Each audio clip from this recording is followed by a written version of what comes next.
अस्सलामुअलैकुम दोस्तों, आज फिर एक नई वीडियो के साथ आप दोस्तों की खिदमत में हाजिर हुए हैं। दोस्तों, आज की वीडियो हमारी इंतहाई इंटरेस्टिंग और इंतहाई मोटिवेटेड है। आज हम आपको बताने जा रहे हैं कि आपने सुना होगा कि काबिल ने जब हाबिल को कत्ल किया तो उस कत्ल के बाद अपने भाई की लाश को अपने कंधों पर उठाए फिरता रहा। और जब चंद दिनों के बाद एक कव्वे ने अपने भाई कव्वे को मारा और कव्वे को कत्ल किया, तो कव्वे ने जिस कव्वे को कत्ल किया था उसको साथ लिया और ज़मीन खरीदी और ज़मीन खरीद कर घड़ा खोद कर दूसरे कव्वे को जो मकतूल था, मरा हुआ था, उसको उसमें फेंका और ऊपर से मिट्टी के किया। अहबाब ग्रामी, आज इस वीडियो में हम आपको ये बताने जा रहे हैं कि कहाँ वो कौवा और कहाँ टड्डी। आज की इस वीडियो में हम आपको बताने जा रहे हैं कि अल्लाह की शान, मुर्दा टड्डी की तदफीन वो भी मक्खी के हाथों। अपने मर्दों को जलाने वाले या लाशों को ज़ाय करने वाले काफरों के नाम रब का एक वाज़ेह पैगाम कि मरने वालों को जलाया नहीं दफनाया जाता है। तो दोस्तों, आइए ये वीडियो देखिए और इस वीडियो से सबक हासिल कीजिए और अहले कुफ्फार को इस बात की खबर दे दीजिए। आपको यकीनन इंशाअल्लाह इस नेक पैगाम को शेयर करने में अजर मिलेगा। अपने तमाम दोस्तों के साथ शेयर कीजिए।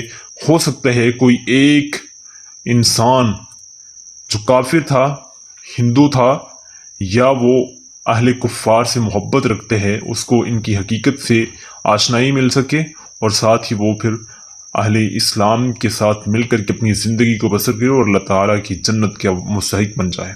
तो दोस्तों, ये वीडियो लास्ट में देखिए, पूरी देखें, ताकि आपको पता चले कि कैसे एक मक्खी एक टड्डी दल को दफनाने के लिए कितनी तगदो करती है, कितनी दूर से लेके आती है। तो देखिए ज़रा।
ذاك ترى بطلع يابس، ما يريد يرجع، يريد خليه يابس.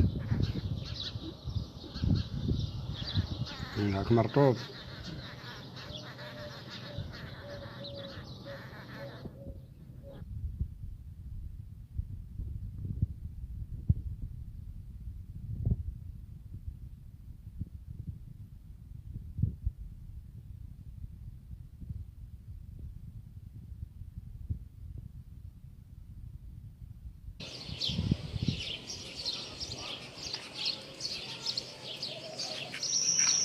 दोस्तों अगर अभी तक आपने हमारे चैनल को सब्सक्राइब नहीं किया तो हमारे चैनल को सब्सक्राइब कर लें और आने वाली अपडेट मोटिवेटेड वीडियोस की नोटिफिकेशन हासिल करने के लिए साथ वाली बेल आइकन को दबाएं ताकि